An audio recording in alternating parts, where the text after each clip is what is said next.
Hi, hello everyone. So, in the last lecture, we have talked about the basic concepts about electromotive force or motional motive force. That is, motional electromotive force. Motional electromotive force में जो हमारा equation था, the equation was delta V is equals to L dot V cross B. That means it would be cross product between velocity and the magnetic field, and it is dot product between the displacement vector and the magnetic field, है ना. तो यहाँ पर जो है वो completely आपका dot product में इक्वेशन हम लोग लिख रहे हैं.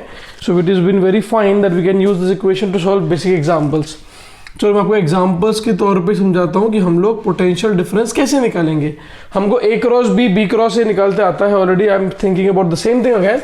सपोज मान लो कि मैग्नेटिक फील्ड जो है वो इस बोर्ड में अंदर की तरफ जा रही है. This is the direction of the magnetic field that we have. It is completely going inside. मैंने पूरे बोर्ड को भर दिया है that the magnetic field is going in. If the magnetic field is going in और मेरे पास में ऐसा कोई एक random सा कंडक्टर है, this is the conductor that we have and this conductor has been moving with velocity v. Conductor move कर रहा है, ठीक है. If conductor has been moving, so what is the cross product? I mean, जब हमको cross product लेना है between, अब ये पॉइंट ए होगा और ये पॉइंट बी होगा. सो जब मैं डेल्टा वी लिखता हूं इसका मतलब क्या है? पोटेंशियल डिफरेंस मतलब v1 minus v2 is L vector dot v cross b. अब मुझे बताना पड़ेगा पहले आपको कि v1 कौन सा है, v2 कौन सा है. इस केस में कौन बड़ा होगा, va बड़ा होगा या vb बड़ा होगा. तो हम लोग कैसे निकाले उस चीज को? उसको निकालने का सिंपल तरीका है कि पहले आपके जो हाथ की फिंगर्स है it should point towards velocity, ऊपर पॉइंट करेगी. Then rotate the finger. Rotate करने के बाद में जहां पर थंब पॉइंट करेगा वहां पर आपका पॉजिटिव चार्ज एक्यूमुलेट होगा और जहां पर थंब पॉइंट नहीं कर रहा है वहां पर आपका नेगेटिव चार्ज एक्यूमुलेट होगा. So wherever the positive charge gets accumulated उसको हमको यूज करना है. And right now all I can say is that the positive charge is being accumulated at point number A. So for me potential at point A is quite greater as compared to potential at point B. तो मैं लिखूंगा VA minus VB. इतना मुझे समझ में आ गया कि potential बड़ा कौन सा छोटा कौन सा. तो हम लोग VA minus VB या फिर जो बेसिक इक्वेशंस हैं उसको हम लोग लिख सकते हैं, है ना. अच्छा, अब VA माइनस VB समझ में आ गया सर, पर हमको ये बताओ कि हम लोग भी L वेक्टर में एंगल कैसे निकाले. तो सोचो कि जो आपका लेंथ वेक्टर था, this is what we call as displacement vector. The shortest distance between the initial point and the final point is called as displacement vector. और मेरे लिए यहाँ पर आपका जो आंसर होगा that will be nothing but VA minus VB is LV into B और BLV. तो हमको लेंथ ऑफ द कंडक्टर से कोई मतलब नहीं है. Length of the conductor 2 centimetre हो, 2 मीटर हो, 5 मीटर हो, 7 सेंटीमीटर हो, मुझे इससे कोई लेन देन नहीं है. मेरा जो कंसर्न होगा, what ever the concerns that I have, that concerns will be completely around the length vector. जो मेरा डिस्प्लेसमेंट वेक्टर है, तो मेरा पूरा का पूरा फोकस जो होगा वो डिस्प्लेसमेंट वेक्टर के ऊपर ही होगा. डिस्प्लेसमेंट वेक्टर क्या होता है? The shortest distance between initial point and final point, है ना. तो जिसमें मैं लिख देता हूं आपको कि जो L वेक्टर है, this L vector is nothing but your displacement vector. Displacement is nothing but the shortest distance between the initial point and the final point. I hope concept clear हुआ होगा. एक बार स्क्रीन पॉज करके देख लो. अगले question जितने भी हैं, जितने भी सवाल, आज सिर्फ मोशनल मोटिव फोर्स के बारे में ही चर्चा करनी है. जितने भी एग्जांपल्स हैं, 2 दिन चलेगा लगभग ये, पर जितने भी एग्जांपल्स हैं बहुत बेहतरीन है, आपको समझ में आने चाहिए, है ना. चलो आगे बढ़ते हैं हम लोग अगले सवाल की तरफ. And we try to find out what is the equation of induced potential difference in the circuit. What would be the induced potential difference in the circuit? हम लोग potential difference को कैसे calculate करके हम लोग simplify कर सकते हैं.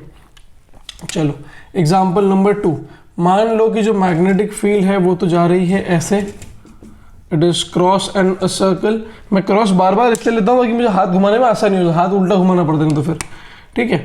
एक कंडक्टर ऐसे था जिसकी लेंथ ये थी L, ये पॉइंट A, ये पॉइंट B.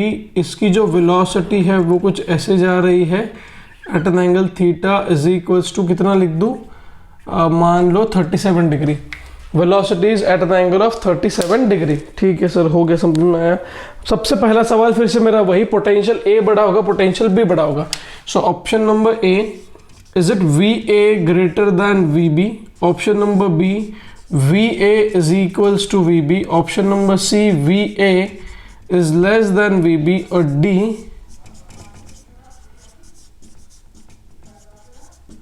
insufficient information, जो कि नहीं है, तो D तो है ही नहीं। तो तीन ही ऑप्शन हमारे पास में है। पर हमको पता है कि जब भी एक कंडक्टर L लेंथ का मैग्नेटिक फील्ड के अंदर वेलोसिटी v से चलाया जाए तो वहां पर पोटेंशियल डिफरेंस जरूर बनेगा। तो पोटेंशियल डिफरेंस कैसे निकाले? तो पहला फिंगर कहाँ जाना चाहिए आपका? Towards the velocity. Towards velocity मेरा पहला फिंगर गया, मैग्नेटिक फील्ड अंदर की तरफ है, मैंने उंगलियां घुमा दी। तो जो मेरा v क्रॉस b है, that v cross b will be somewhere here. This is what the direction of v cross b। अब आप देखोगे कि इस तरफ वाला जो आपका थंब है वो इस तरफ जा रहा था। So the answer is potential at point A is greater as compare to potential at point B। ठीक है ना? अभी देखते हैं ये जो एंगल बनेगा, दैट एंगल इज कंप्लीटली 90। ये एंगल जो बन रहा है, ये जो एंगल है, बिकॉज v क्रॉस b का मतलब क्या है? क्रॉस प्रोडक्ट है। क्रॉस प्रोडक्ट मतलब 90 डिग्री आएगा। So this is what 90 degrees. ये जो एंगल बना, ये पूरा का पूरा कितना बन गया? 90। यदि मैं इसको परपेंडिकुलर बाइसेक्टर करके यहाँ निकाल दूँ तो ये कितना बन जाएगा आपका? It will gonna be your 53 degree. ये 53, तो ये बचा हुआ कितना फिर से? 37। ये 37, तो ये जो एंगल बन रहा है, ये एंगल फिर से कितना आ गया? 53 डिग्री। मतलब डिस्प्लेसमेंट वेक्टर में और v क्रॉस b के बीच का एंगल कितना हुआ? 53 डिग्री। हमको एंगल लेते आने चाहिए। तो एंगल जो थीटा हम लोग लेंगे वो किसके बीच में ले रहे हैं हम लोग? L वेक्टर और v क्रॉस b के बीच में। तो मैं इक्वेशन लिखूंगा VA minus VB is LVB into cos of 53। Cos 53 कितना? ये आपको पता है, sine 37 is 3/5, sine 53 is sine 37, cos 37 is 4/5। तो उसका उल्टा हो जाएगा, so this 3/5। So the answer is 3VBL upon 5, that is the potential difference developed between point A and point B। Angle पे ध्यान दीजिएगा, एंगल जहां पर गलत करोगे तो आपका आंसर हो सकता था 3/4। 3/4 भी ऑप्शन में दिखेगा, but that will be completely wrong. तो आपको क्वेश्चन देख करके समझ के आंसर टिक करना है कि कौन सा सही है कौन सा गलत है। हम लोग और एग्जांपल्स डिस्कस करेंगे, बट पहले ये वाला आप लोग स्क्रीन पॉज करके एक बार लिख लो, है ना, ताकि आपको कंसेप्चुअल क्लैरिटी आ जाए कि कौन सा पोटेंशियल बड़ा कौन सा पोटेंशियल छोटा। चलो आगे चलते हैं अगले एग्जाम्पल की तरफ। तो अभी अगले एग्जाम्पल में भी आपको सेम कंडीशन करनी है और आपको बताना है कि पहले कौन सा पोटेंशियल बड़ा होगा एंड विच पोटेंशियल बड़ा होने के बाद में जो भी पोटेंशियल आपको लगता है कि सर ये पोटेंशियल बड़ा हो गया है, उस पोटेंशियल को बड़ा होने के बाद में आपको ये मुझे बताना होगा कि इक्वेशन में क्या लिखूं। अच्छा चलो मान लो फिर से वही मैग्नेटिक फील्ड अंदर, आपको मैंने भी बताया कि अंदर में क्यों लेता हूँ, मुझे हाथ घुमाने में आसानी होगी इसलिए, मतलब मेरा निजी स्वार्थ है इसमें। ओके, आप लोग 12th में हो तो आप लोग समझ सकते हो, 11th वाले बच्चे होते तो फिर वो थोड़ा दिक्कत क्रिएट कर लेते। मान लो कि रॉड ऐसे जा रही है विद द वेलोसिटी v, ये आपका पॉइंट B, इस बार ऊपर वाला B पॉइंट है, नीचे वाला A पॉइंट है, और ये जो एंगल बन रहा है this angle is 30 degree. This is the L vector, displacement of the rod. ठीक है सर, आ गया। चलो सबसे पहला पॉइंट फिर से वही, पोटेंशियल एट पॉइंट B बड़ा होगा, पोटेंशियल एट पॉइंट A बड़ा होगा। हाथ घुमा के देखो एक बार, घुमाना कैसे है हाथ को? पहले फिंगर कहाँ पॉइंट करेगी? टुवर्ड्स वेलोसिटी, तो फिंगर वेलोसिटी तो चली गई, और घूमेगा कहाँ पर? वो मैग्नेटिक फील्ड की तरफ। मैग्नेटिक फील्ड कहाँ जा रही है? अंदर। वेलोसिटी घूम रहा है मैग्नेटिक फील्ड की तरफ। थंब क्या देगा आपको? Thumb will give direction of magnetic field. So thumb जाएगा इस तरफ, it will give you V cross B। तो इसने जो एंगल बनाया L से, वो कितना बनाया? 60 डिग्री। इफ L से सपोज ये आपका लेंथ वेक्टर मान लेता, तो L से कितना एंगल बना? 60 डिग्री। तो क्या इक्वेशन लिखूंगा मैं? अच्छा, बड़ा पोटेंशियल कौन सा? ऊपर की तरफ जा रहा है, तो इस बार क्या हुआ? Potential of B is more as compare to potential of A। तो क्या लिखूं? VB minus VA is LVB into cos of 60, है ना। कॉस 60 कितना? हाफ। तो आपका आंसर कितना आ गया? Answer is VBL by 2। Check कर लेना एक बार कि मैंने सही लिखा है, गलत लिखा है। This is VB minus VA, that's VBL by 2 and that will be the answer to the given question. I hope आपको क्लिक हो रहा होगा, समझ में आ रहा होगा पोटेंशियल बड़ा छोटा कैसे लेते हैं, पोटेंशियल को हम लोग बड़ा छोटा कैसे मान सकते हैं, है ना। चलो आगे चलते हैं, स्क्रीन पॉज को देख लो एक बार। Example number, I guess it was example number 3। 3 example हमारे हो चुके हैं, एक बार ढंग से देख लो। हमको पोटेंशियल निकालते आना चाहिए, पोटेंशियल डिफरेंस निकालते आना चाहिए। ये पोटेंशियल डिफरेंस क्यों जनरेट हो रहा है? Because of length L is travelling in a magnetic field B with the velocity V। एक कंडक्टर था जिसकी लेंथ l दी है, उसको हम लोग भगा रहे हैं, उसकी वेलोसिटी v है, मैग्नेटिक फील्ड b के अंदर, जिसके कारण से क्या हुआ, आपका करंट ईएमएफ इंड्यूस हुआ, और ईएमएफ का मतलब है potential difference. Potential difference induced हुआ and due to the potential difference the equation of potential difference that is VA minus VB और VB minus VA, we can find it out. अच्छा चलो example number 4 में 5 या सोच रहा हूँ ज़्यादा एग्जाम्पल ले लूँ, बट इट डिपेंड्स अपॉन कि आपका रिस्पॉन्स कैसे मिलता है। रिस्पॉन्स इन द सेंस कि आपका जब पेपर होगा तो पेपर में you should be able to tell me exactly what is the potential difference and what could be the value of EMF induce in the circuit. यदि आप वो सब कर पाते हो, if you are able to do it, if you are able to convert every single thing written on the screen, then and only then it would be possible for me to go forward and tell you more and more about the basic terminologies, tell you more about the basic equations. So तो चलो आओ चलते हैं। अब मैं बोल रहा हूँ कि मेरे पास में एक कोई कॉइल है ऑफ सर्टन लेंथ L, इसका लेंथ L, इसका भी लेंथ L, इसका भी लेंथ L, इसका भी लेंथ L। मैं इस कॉइल को यहाँ भगा रहा हूँ विथ वेलोसिटी v।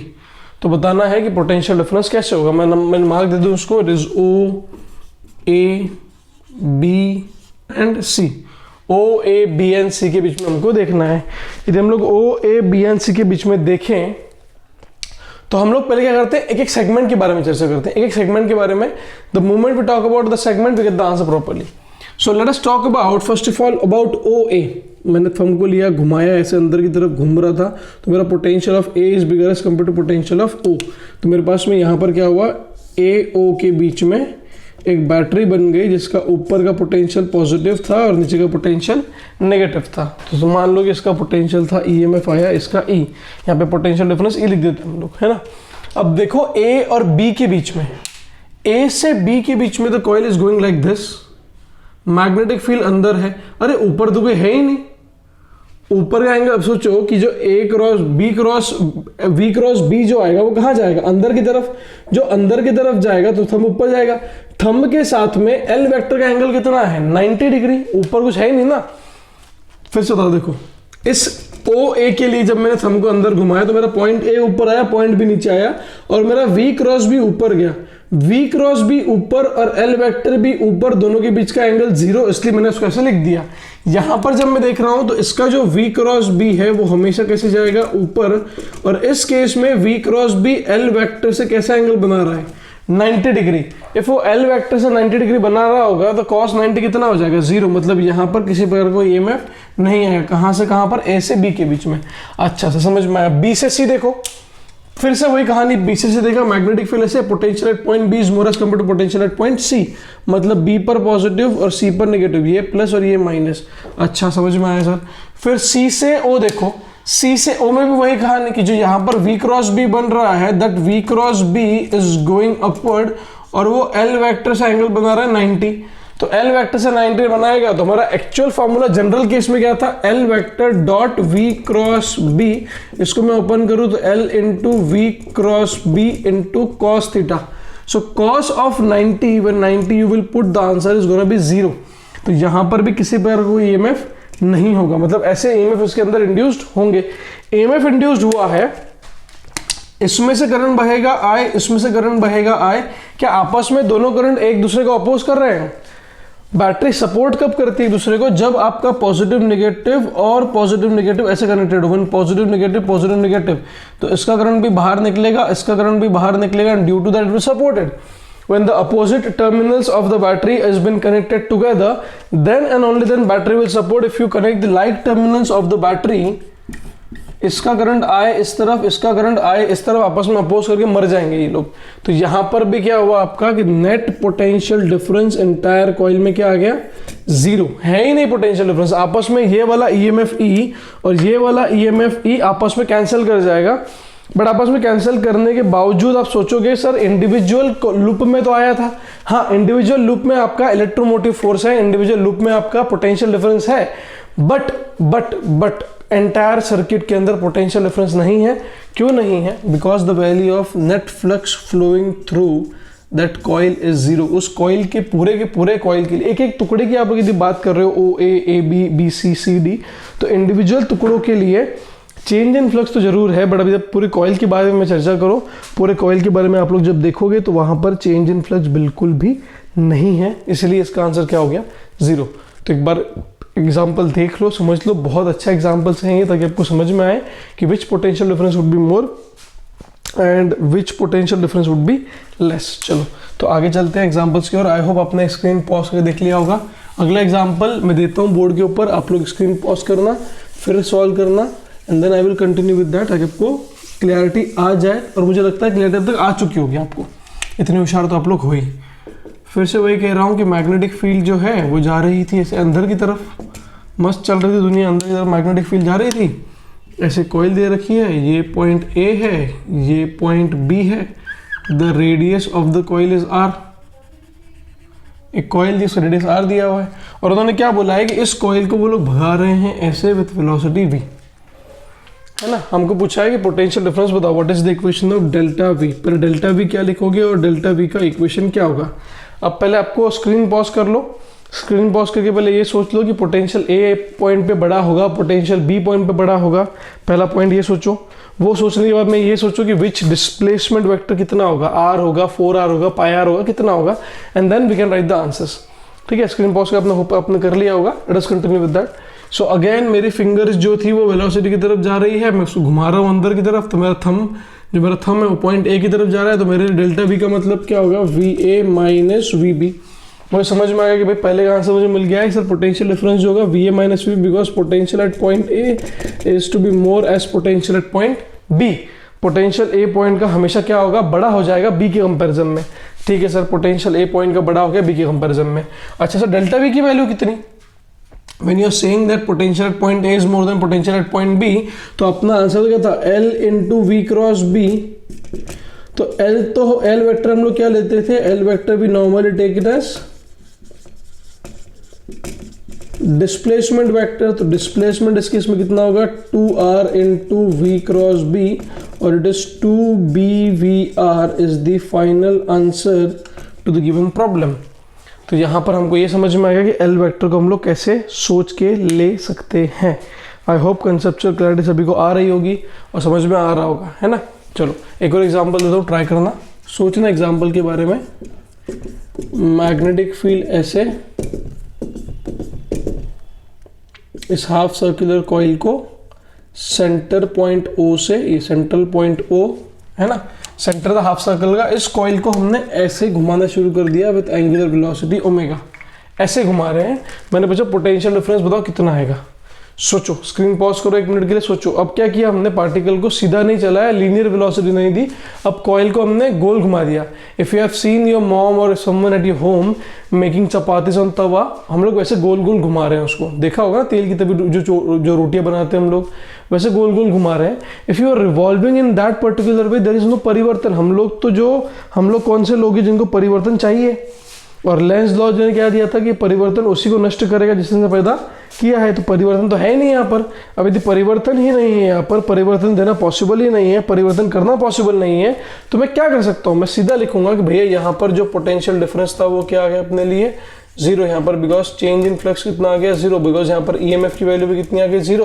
और यहाँ पर करंट की वैल्यू भी क्या आ गई, जीरो। सबका सब कुछ जीरो रहेगा, बिकॉज किसी प्रकार का कोई परिवर्तन नहीं हो रहा है, ना मैग्नेटिक फील्ड चेंज हो रही है, ना उसका एरिया चेंज हो रहा है, ना एंगल और the orientation is changing between the magnetic field and the area vector.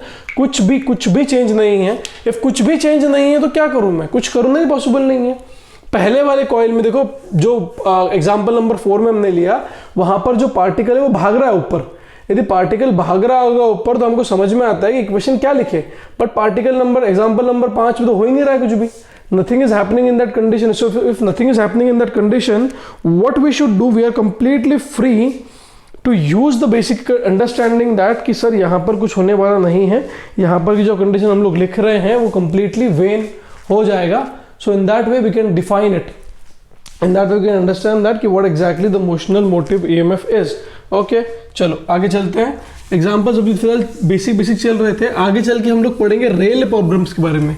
How the rail problem would work, how the rail problem would likely to converge itself, and then we can find out about the range, the problems of that, कि हम लोग कैसे उसको define कर पाएंगे।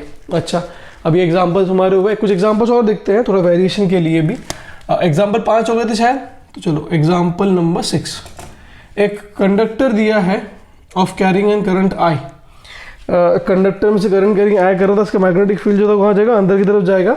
तो और मैंने यहाँ पर एक रॉड दे दी आपको, this rod is of having length A B and now I can move this rod in two अलग अलग डायरेक्शन। मैं इस रॉड को दो अलग अलग तरीके से भगा सकता हूँ। मैं सोच रहा हूँ कि मैं इसको ऐसे भगाऊँ विथ वेलोसिटी v। अब मुझे बताना है आपको कि what is the potential difference, है ना। फिर से वही सवाल आ गया। तो एक बार स्क्रीन फिर से, मैं बार बार को इसलिए बोलता हूँ स्क्रीन पॉज करने ताकि आपको कंसेप्चुअल क्लैरिटी आए, आपके दिमाग में बातें जानी चाहिए, आपको खुद को समझ में आना चाहिए एग्जैक्टली सर कर क्या रहे हैं। ठीक है, अब देखते क्या होगा। अब मुझे इतना समझ में आया कि यार मेरा करंट यदि ऊपर जा रहा है वायर का, तो वायर के कारण जो मैग्नेटिक फील्ड है, मान लो कि ये डिस्टेंस जो मेरा था वो डिस्टेंस मेरा x था, कुछ भी मान लो मैं, कुछ फर्क नहीं पड़ता मेरे को। यदि मेरा डिस्टेंस x था तो इस करंट के कारण इस कॉइल की जो मैग्नेटिक फील्ड है वो कहाँ जा रहा है, अंदर की तरफ।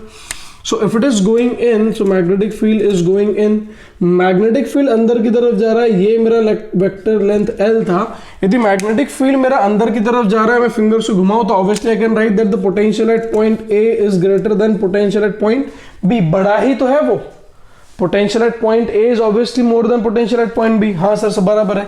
अब potential at point A minus B हमको लिखना है, तो V माइनस A में हम लोग क्या करेंगे, देखो यदि मैं आपके फिंगर्स को घुमाऊंगा, यदि मैंने वेक्टर्स को ऐसे लिया घुमाया, तो मेरा जो V क्रॉस B है वो कहाँ जाएगा, ऊपर। और V cross B is making angle theta with L as zero. उसने जीरो एंगल बनाया बिकॉज L वेक्टर मेरा ऊपर की तरफ जा रहा था। ठीक है, एंगल जीरो हो गया तो cos जीरो की वैल्यू 1 हो गई। तो लिख दो उसमें ला करके, तो इक्वेशन क्या लिखना पड़ेगा, v into B into L. But v क्या था, v was nothing but velocity, b was magnetic field. किसका magnetic field, magnetic field of the wire multiplied by the length. अब magnetic field of the wire क्या लिखते हैं हम लोग, magnetic field of the wire is nothing but mu naught by 4 pi 2i by x। That is the value of magnetic field of the wire. तो लाके रखोगे तो क्या आ जाएगा, velocity into mu naught by 4 pi i by x, sorry 2i by x multiplied by l। That is the equation of potential difference between point A and point B। तो VA minus VB का answer आपका ये होगा, that is V into mu naught by 4 pi 2i by x। That is the equation and that is the answer for the given question is example number 6।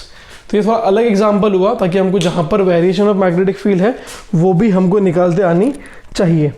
Okay, चलो एक और example लेता हूँ इसी से रिलेटेड, थोड़ा सोचिएगा उसके बारे में। मिटा दो, एक बार स्क्रीन पॉज करके देख लो ताकि मैं मिटा पाऊँ उसको, आप लिख लो आपकी बुक में बराबर। चलो, तो अब ये तो हो गया, आपने इसको चला लिया परपेंडिकुलर। अब मैं बोल रहा हूँ कि मैं इस रॉड को परपेंडिकुलर ना चलाते हुए what I will do is I will just try to do one simple thing. मिटा देता हूँ यहाँ से, थोड़ी बड़ी कोई बना देते हैं हम लोग। I will just try to do one simple thing. एक कॉइल था अगेन OABC और मैं इसको ऊपर की तरफ चला रहा हूँ वेलोसिटी v से। क्लोज कॉइल था, वेलोसिटी v से चला रहा हूँ। तो फिर से हर एक पॉइंट के लिए हम लोग बात कर ले। Magnetic field because of this is going inside, this is the magnetic field because of the wire, वो अंदर की तरफ जा रही है। अब magnetic field is going inside because of the wire, तो अब क्या हो जाएगा, देखो ये आपका L vector. Late us talk about OA। OA के लिए पहले बात करते हैं। तो मैंने देखा कि मेरा वेलोसिटी वेक्टर उधर और मैग्नेटिक फील्ड अंदर, तो मेरे लिए ऐसे जाना चाहिए, पर ऐसा तो है ही नहीं। मतलब O से लेकर के A में कुछ भी चेंज आने वाला नहीं है। There will be no higher potential, there will be no lower potential. और सोच बताओ, आपको एक्सप्लेन करूँ बराबर में, तो जब मैं इसको ऐसे घुमा रहा हूँ, सोचो कि ये आपका वेक्टर OA हुआ। जब मैंने V क्रॉस B किया तो जो मेरा V क्रॉस B है वो जिस तरफ आया, this is V cross B। तो V क्रॉस B ने L से जो एंगल बनाया वो कितना बनाया, 90। और हमको पता है कि cos 90 की वैल्यू क्या होती है, 0। इसलिए मैं OA के अंदर कुछ भी नहीं बना रहा हूँ। ये मैथमेटिकली प्रूव कर दिया कि सर OA के अंदर कुछ नहीं बनाया, क्योंकि हमको ये समझ में आ चुका था कि अपने पास में जो हमारा इक्वेशंस है, हम लोग उस इक्वेशन में सिंपली लिख पाएंगे कि भैया अपना जो OA था वो 0 है। देख लो एक बार, ठीक है। फिर AB के बारे में चर्चा करते हैं। AB के बारे में आप लोग देखोगे तो V क्रॉस B मतलब potential at point A is more than potential at point B, मतलब A पर पॉजिटिव B पर नेगेटिव। ये बिठा देता हूँ मैं, आई होप आपने लिख लिया होगा। तो potential at point B is more than potential at point C, ठीक है। B पे नेगेटिव, A पे पॉजिटिव। अच्छा, नीचे आ जाओ, B और C की बात करो। फिर से यदि मैं B और C की बात कर रहा हूँ तो B और C में मेरा एंगल जो बनेगा 90 बनेगा। फिर से मतलब B और C के अंदर कुछ भी चेंज नहीं होगा, ठीक है। फिर OC की बात कर लो तो OC में फिर से क्या हुआ, पॉइंट O पॉजिटिव और पॉइंट C नेगेटिव।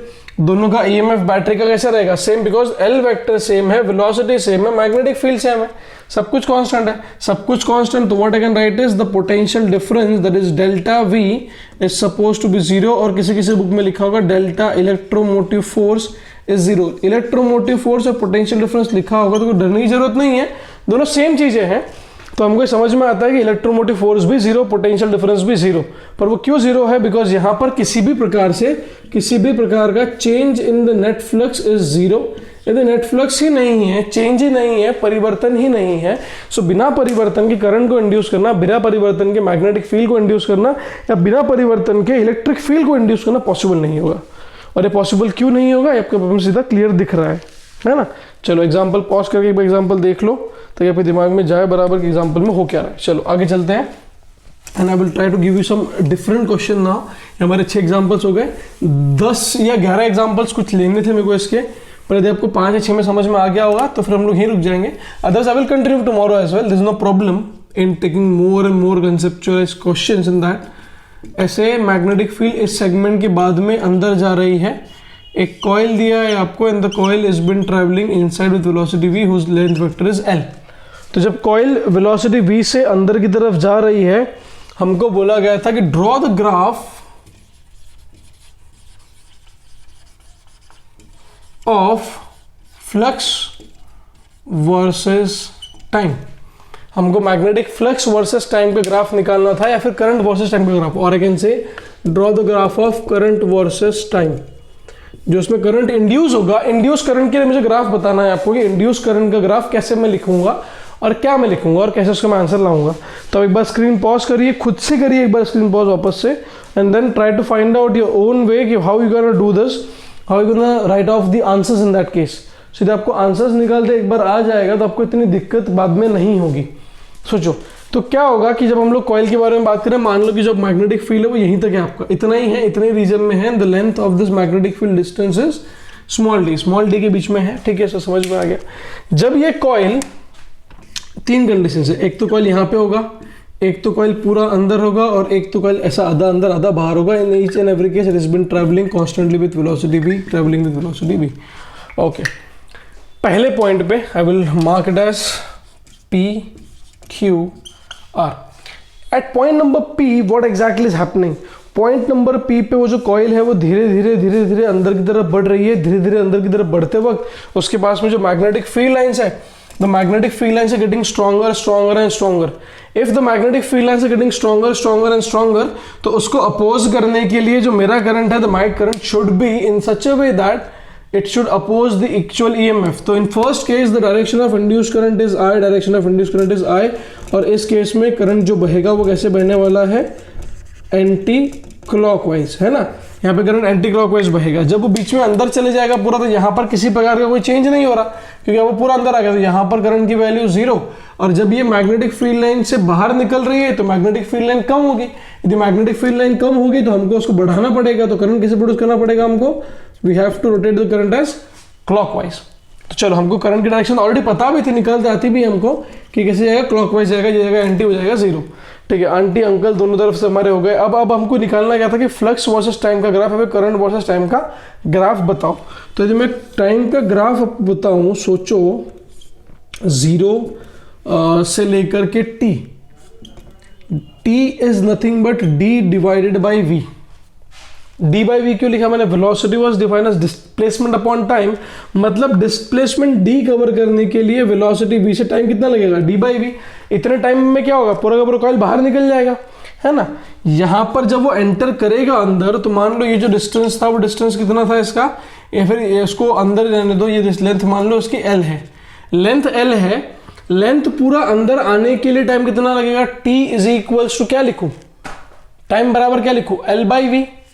तो जब ये अंदर आएगा तब टाइम कितना हुआ, L बाई वी, और जब पूरा अंदर आएगा तो यहाँ पर, तो इनिशियली क्या होगा, धीरे धीरे द मैग्नेटिक फील्ड की वैल्यू बढ़ेगी, the magnetic field link with the coil will increase. So if it is increasing, due to that the current will also increase. Current ऐसे बढ़ेगा, आपका करंट बढ़ेगा। करंट बढ़ने के बाद में क्या हो गया, अचानक से वो अंदर चले गया, अंदर में कुछ भी चेंज नहीं आया तो it will be completely zero, completely zero till the point it will reach at this point. अब जीरो आने के बाद में क्या हो जाएगा, फिर से जब बाहर निकलेगा तो करंट फ्लो होगा, करंट फ्लो होगा तो करंट कैसे फ्लो होगा, in the opposite way. So I will draw it like this, that would be the graph for current versus time. यदि मुझे मैग्नेटिक फील्ड वर्सेस टाइम का ग्राफ निकालना होगा सो मेरा ग्राफ हो जाएगा ऐसे, इनिशियल देन ऐसे एंड देन ऐसे। ये जो टाइम था it is L by V and this time is what D by V, that is the graph of flux versus time. तो दोनों ग्राफ भी थोड़े बहुत इंपॉर्टेंट है। This was example number 9 I guess. So हमने 9 examples देखे जिसमें हमको ये समझ में आ रहा है पूरी तरीके से कि how the equation of EMF, how the equation of current and how the equation of magnetic field line gets changed. ये चैप्टर का एप्लीकेशन बहुत ज़्यादा है in the rails, in the monorail, in the magnetic levitation, सब जगह काम आएगा। तो आप क्वेश्चन सॉल्व कीजिए about magnetomotive force and then we will continue the same topic in the tomorrow's lecture as well, because magnetomotive force के questions कुछ अच्छे बाकी है हमारे, तो हम लोग को कल कवर करेंगे। आज के लिए इतना काफ़ी है, ठीक है, चलिए बाय।